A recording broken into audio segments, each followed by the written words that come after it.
龍英，先成家先立業，肯定先買樓啦！咁靚嘅湖景小區啊，5萬蚊首期就可以攞低啊，4000蚊月供4房，而且送車位又唔使分期。又係喎，啲湖景都幾靚下喎。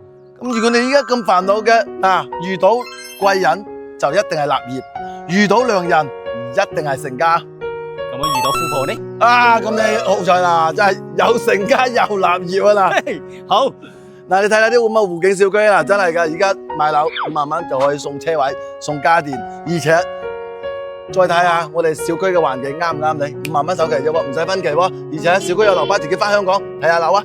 好，過去睇樓。你哋成日想揾近關口平靚正嘅樓盤，哇！呢度應該啱啫，5萬蚊首期，4000蚊月供攞低126平方大4代住宅啊，珠海後花園啊！你睇下入門呢個位置，衞生間、房間都係贈送㗎。啱唔啱你啊？實用率去到130%啊！精裝修交樓，而家開發商仲送你一個車位啊！哇，係產權車位嗱，睇下啲房間夠唔夠實用？小區仲有樓花直接翻香港啊，同埋翻拱北口澳門啊嗱！呢個係主人房270度嘅標裝，仲有個衣帽間同埋個衞生間，住喺呢度真係舒適寫意，係首期5萬蚊唔使分期啊，4000蚊月供輕鬆攞低。有興趣評論區留言咧，我 send 資料俾大家。